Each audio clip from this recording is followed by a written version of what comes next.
everyone. I'm Lauren, the creator of the APAHM project, and today we are joined by my friend Matt to talk about everything, everywhere, all at once. Yay! Hey everybody, what's up? Matt, how would you tell us about yourself and why you chose this movie? Okay. Hey everybody out there in TV land. I feel like that's always I always say that. A little bit about me. I just like to call myself an artist under that whole general umbrella.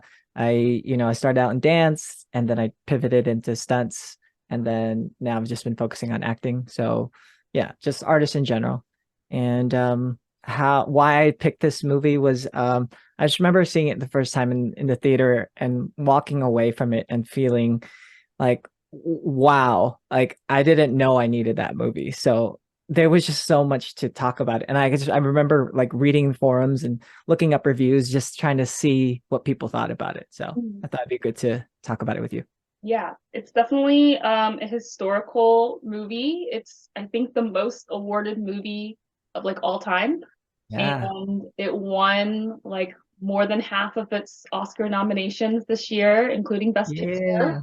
Yeah. Michelle Yeoh was the first Asian woman of Asian descent to win Best Actress, and Ki Hee Kwan was, I think, like the second man of Asian descent to win Best Supporting Actor. Yeah. So lots of history making with this one movie. So when I saw it in the theater, I saw it alone in the theater, and I Mhm. was really confused when I came out of it, emotional, because even though I have a good relationship with my mother, I still have those moments where I could relate to Joy and Evelyn, Yeah. and knowing some other friends of mine who don't have this good relationship with their moms, like I thought of them after the movie and was like, I think they would really like this movie, or Right. relate to parts of this movie. So yeah, it was definitely um groundbreaking in a lot of ways. Mm. It was a little bit of like weird sci-fi drama action. It has a little bit of everything. Yeah, Yeah. everything I think everywhere all at once. exactly. I think also another reason why I liked it, as you mentioned, all those factors, is that it's like universally the universal story, despite like whether you're Asian or not. Like everybody can empathize and sympathize with the story and feel something from it. So I think that's why it did so well, or that's why like everybody just generally loves it because Hmm. it's universal. Yeah. Yeah, I agree. Yeah, definitely. And I think that that's just a testament that a lot of stories that are universal in theme can have a variety of different actors from different backgrounds playing Hmm. them and it still be relatable. For a Yes. long time, people were like, you can't have Asian people star in this movie because other people don't know how to relate to Asian people. But Right. Asian people have had to relate to non-Asian people on screen for years, Hmm. for decades. Hmm. So definitely a true testament to that, and that is changing. Yeah. Um, so we touched a little bit already on like the topic of generational trauma. I don't know if you had any like If I have any generational trauma I want to work through today, yes, I do. I'm just kidding. therapy No, sessions. I I think like as we were talking prior about, shows like Beef and this movie where um yeah, like universally I think everybody goes through some kind of generational trauma. But I think it's just relatable in that sense being Asian living in America and like our family, our parents, my parents at least holding on to traditional values while still trying to assimilate Yeah. with the American culture. And I just remember like yeah, always growing up my parents and even now sometimes actually probably not now, but when I was younger, I remember my mom would always say, "Sorry, mom, I love you." But or my dad, they're like, what are you trying to be? Like, why are you trying to be American? I'm like, Mom, we're in America.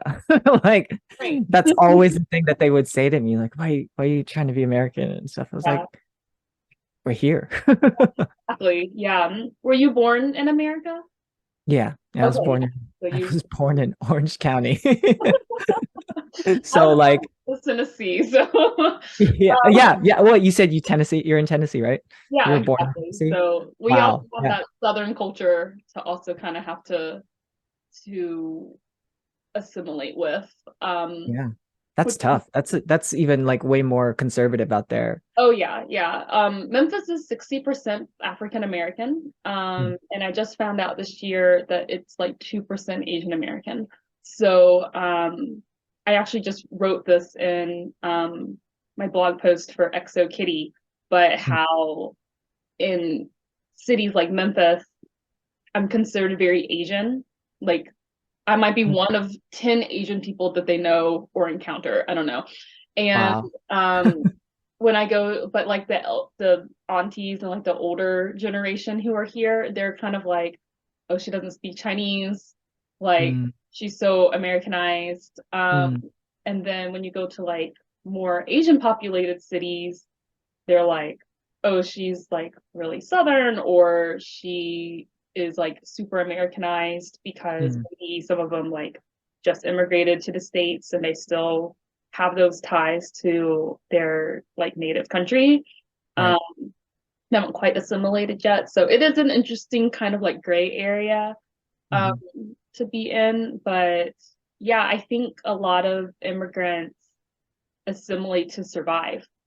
And Yes. like, but where's that line between like assimilating and holding on to your culture and your values? Mhm. Um, and it seems like a lot of movies lately or shows, like you mentioned Beef, have that same topic of like generational trauma, like Turning Red. I thought I Mhm. was watching this like fun movie Oh, about I love that movie. this red panda and it just hits you in the feels. Mhm. Mhm. So I feel like that's becoming more and more of a common theme now in media, um, which is great because I think also a lot of there's like a stigma around mental health and especially with Asian Americans and mental health. Um, Yeah. like I don't know, I guess they see it as like a sign of weakness or something, or not asking for help is kind of like stereotypes. Yeah, that episode of Beef, I forget which episode where Ali Wong's character's in therapy and she's talking about that, how we just have to swallow our emotions and not express ourselves and just kind of like push through the pain and yeah, Yeah. not acknowledge those feelings. Otherwise, if we acknowledge it, then they're real. Yeah, Yeah. exactly. Yeah. So it's good that these like movies and shows are coming out that maybe address it to make people realize, you It's know, okay. That it's okay. Yeah. and that you have those feelings. Mhm. Yeah. But my parents grew up, well, my dad was born here and my mom immigrated here when she was like 9. So they're pretty assimilated and they didn't ever really like force us to like learn Chinese or like learn different customs. It was just kind of like, we're going to grandma's. It's a holiday. We don't know Yeah. what holiday it is, but we're going. and, Yeah. and so that's just kind of how we grew up. So we never really, I guess when I was a kid, I wasn't really interested in, like, I was always really proud to be Chinese because it made me different, but I wasn't interested in learning Cantonese and I wasn't interested in learning like all these different customs and what they mean. And now that Right. I'm older, um, I wish that I had learned it when I was younger. So Mm. it's kind of interesting. Um, Hmm. You just mentioned that, and I just thought of growing up as well. And I had a best friend in elementary school. He was Cantonese as well, and so I was like exposed to that culture, and then even in middle school and high school, I had trying to find identity within like like you flock together, right? Groups of Asians. And yeah, so I was exposed to different kinds of Asian cultures, like Vietnamese culture and Korean cultures. And yeah, so trying to, it's so funny because we talk about assimilating. And so I was I was a Filipino trying to assimilate to becoming American, to becoming a Korean, a Vietnamese, Chinese, Asian. So, but no identity with the Filipino like culture background, like, which right. I'm from.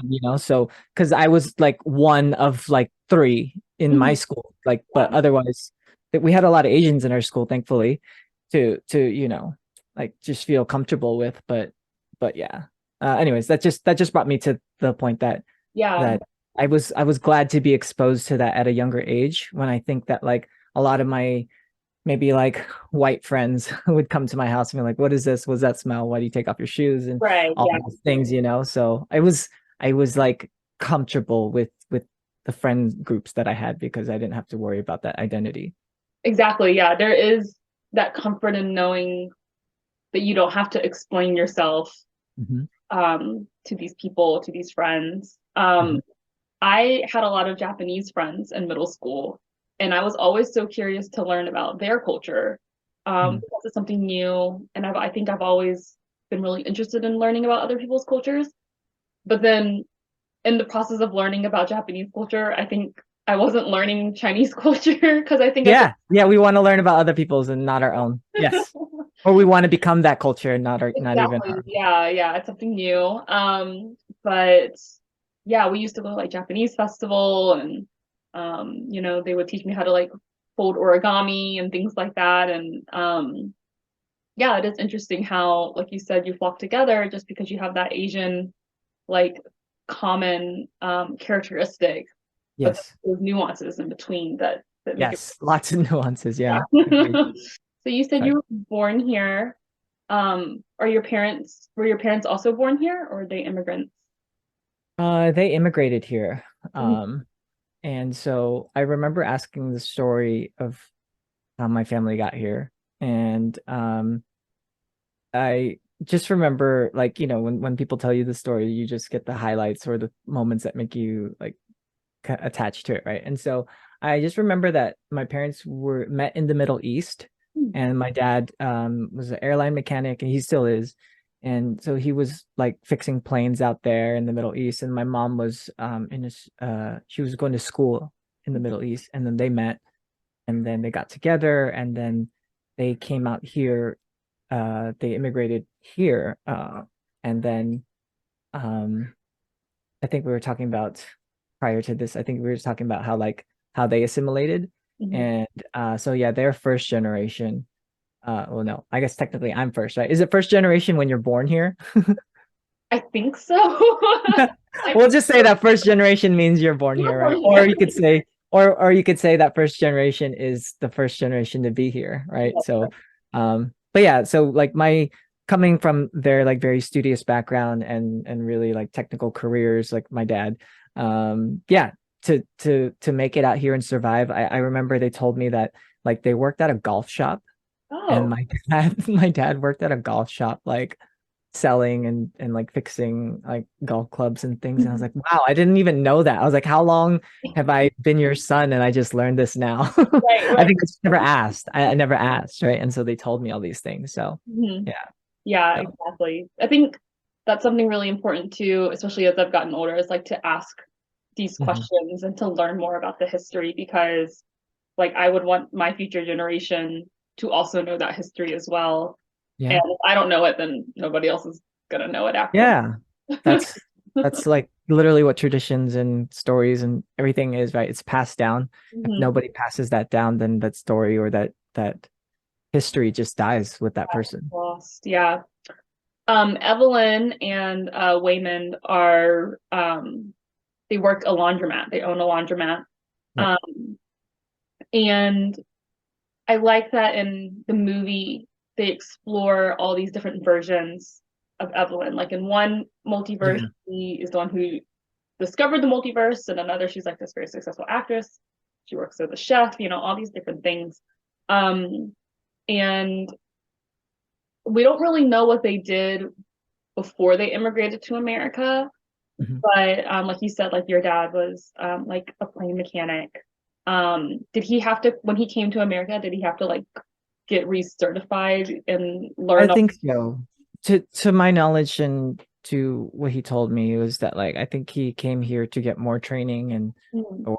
or but he had to start somewhere. And so he eventually did because he works for the airlines and he's still doing that now. But I think when they immigrated from the Middle East to here, that he had to like start from the bottom again and kind of work his Yeah. way up and get, get that training again here. Mhm.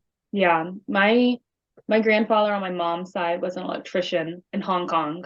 And Mm. when he came here, I guess he never got certified again. Or not again, but got certified here. Mhm. So he ran grocery stores. And then I don't think my grandma had a job Mhm. in Hong Kong. My mom just told me this recently that she was um like a movie ticket girl. Um Oh, yeah. yeah, and then but I think she only did that for like a little while. And then I thought, but my whole life I thought she was a teacher. It's so funny, right? Yeah. Um, and my dad's parents, my grandma was a nurse, Mhm. and my grandfather was a, I don't know if he was a chef in China, but when he came here, he was a chef. Mhm. And they also had grocery stores. I'm not really quite sure about their timeline as much as my mom's side, but Mhm. then they went off to serve in World War II, where he was a chef in the army, and my grandma was, I believe, a nurse, and then um, came back to the States. I think they were living in Mississippi before the war, and so they moved back to Mississippi, and they couldn't actually have their kids, like they couldn't be admitted to the hospitals in Mississippi, because this was like the 1940s. Oh, And so Jim that Crow time, right? Jim Crow time. Jim Crow I times, forget. yeah. Yeah. Mhm. And so they had to move to Memphis in order to have their kids at a hospital. Wow. So that's how they ended up here. And then I guess that's when I know my grandpa used to work at a like a restaurant on Beale Street, and then they had several grocery stores. Not at the same time, but they had like probably like three or four grocery stores throughout their life. But it is interesting that when, they're sacrifice, like immigrants sacrifice a lot to come to a new country where they know pretty much nothing or Right. anyone. And then, they're so, like, my grandpa was very skilled in Hong Kong to come here and be an entrepreneur and run a grocery store. But they do that so that their kids can, Mhm. have better lives. So it's just a testament to the sacrifice they make so that their kids can, you know, have the opportunity that they didn't get to have. Um, Agreed. yeah, Tiger Tail was a great movie that kind of touched on that a lot. Hmm. Um, Tiger Tail, huh? Good to know. yeah, it was a good one. Yeah.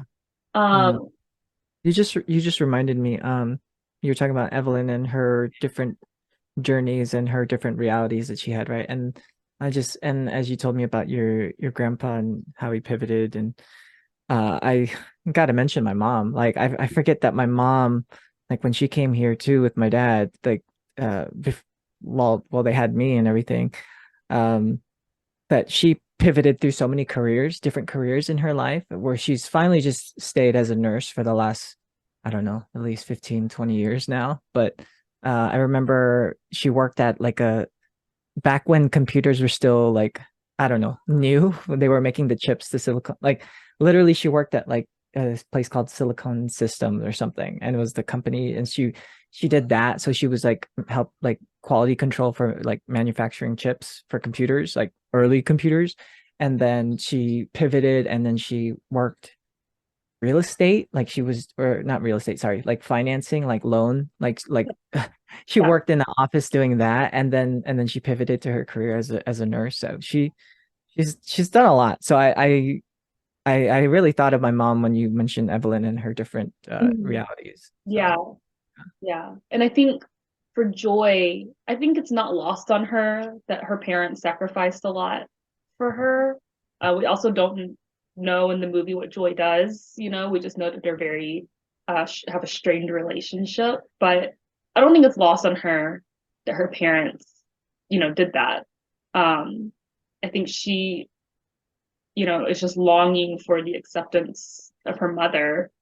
mhm. Um, and goes across the multiverse to try to find a version that would love her. Because even in the one where Evelyn discovered the multiverse and what's her like villain? Oh, Um something.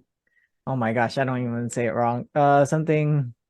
Joe Jobu. Yeah, Jobu? Yes, that's just first part of it.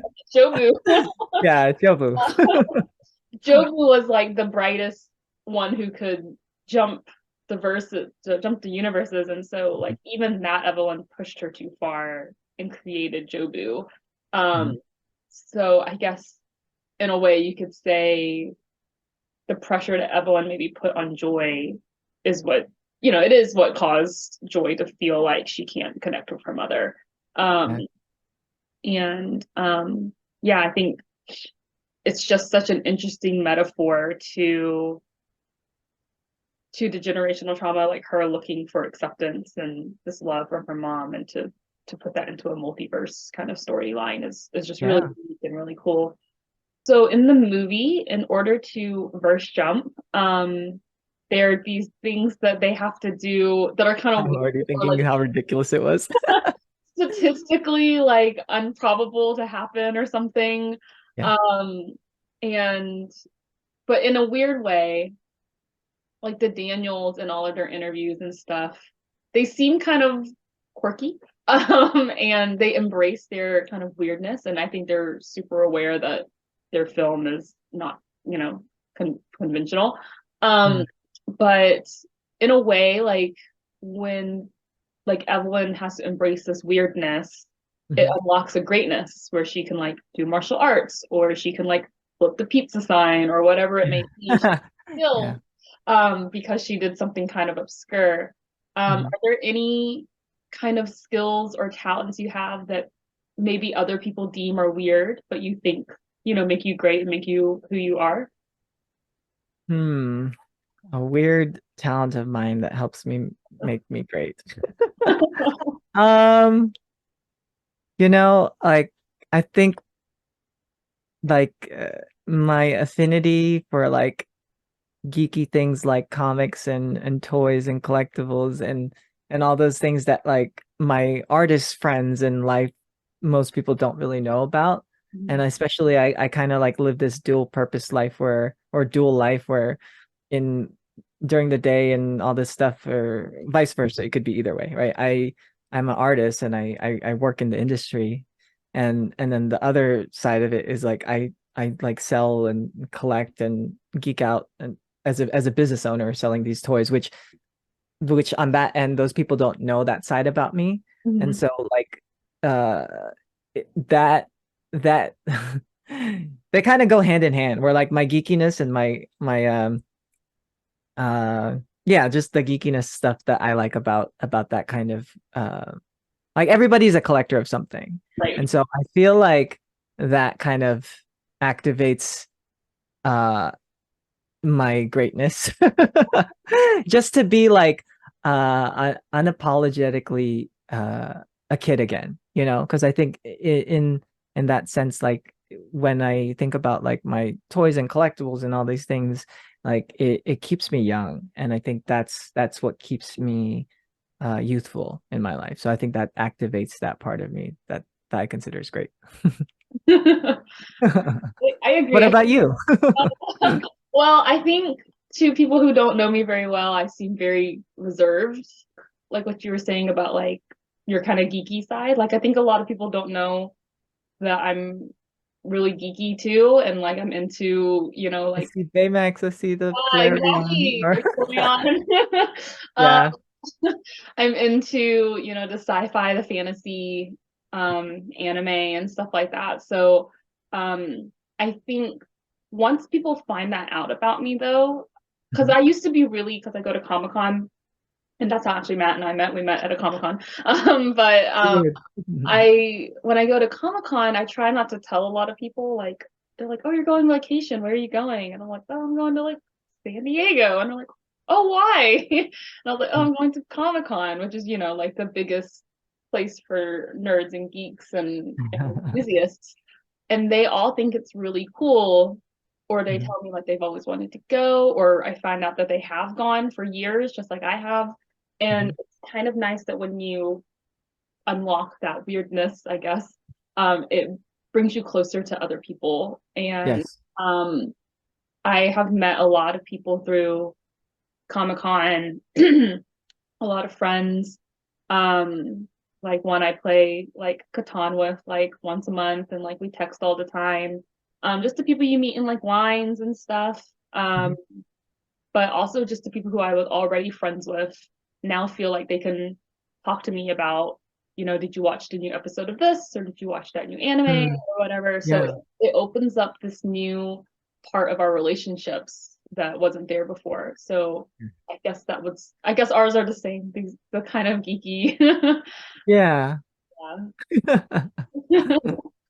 No, that's true. It's true. Like you said, yeah, because like I don't know, like I guess the typical stereotype of like what a geeky nerdy person is someone who doesn't shower and wears glasses, right? I wear glasses, I but also, but like right, but like that stereotype, it's just I forget who I was talking to about it with, but it's just that like everybody is like again, like I said, everybody's a collector and a fan of something. yeah, And when you find out somebody that is a fan of something that you wouldn't even expect, they're like, "Oh my gosh, I didn't know you like that, really?" And then it like you said, it brings you closer. So that is, yeah, it's a cool power to have to be able to be comfortable in your own skin to like those things, but also be able to share it with other people. So. Yeah. absolutely. You mentioned Comic Con and or slash WonderCon too, so I wanted to also just shout out Memphis Emporium slash Adam for connecting us. So shout outs to him because Yeah, I wouldn't have met you through without him. So exactly. Yeah, Adam is our mutual friend who's also a collector seller, fellow nerd, um, who will be on for an interview later this month. We're doing American Born Chinese. nice. I Also, gotta watch that show. It's out already now, right? I think it comes out next week. Well, I'm thinking of the other one, the something, is it something can dunk? Is it Chang can dunk? King It's Can Dunk. Yeah, yeah. I yeah. have to watch Is that that one. Disney Plus too? Yeah. Okay. Gosh, I, I got so many things to I catch need up to on. watch that one tonight, actually. That's like as we talk about like all the things that are coming out, I just got reminded of like I was searching through Netflix the other day to see what's on, right? And there's this other series, I don't remember what it's called, but it's from the creator or writer for To All the Boys Who Love Me. Like she Yeah, goes to Korea. What's that called again? yeah, Exo Kitty.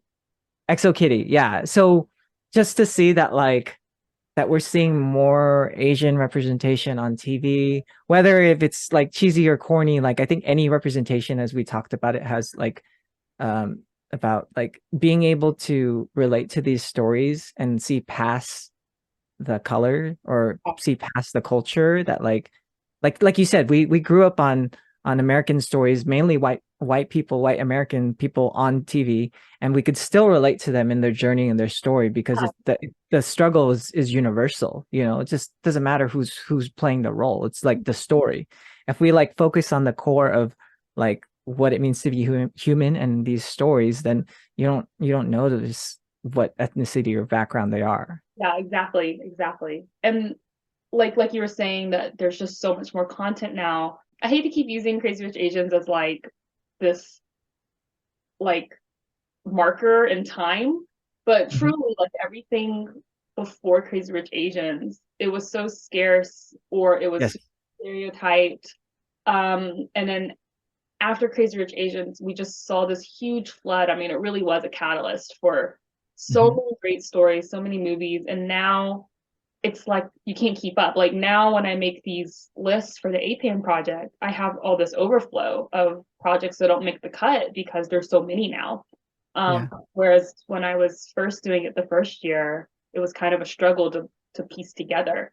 Yeah. Um, so yeah, and I think it's great that we have a lot of like animated things for kids and like Exo Kitty for the young adult and stuff. So there's something for everyone of every age, what they're Right. going through to find someone that they can relate to. And even though you can relate, like we were saying, the stories are universal, even though you can relate to like a white character or a black character or a Latino character's journey, and like maybe you're also there in that place in your life too, there's just something that hits differently when the character looks like you, Yes.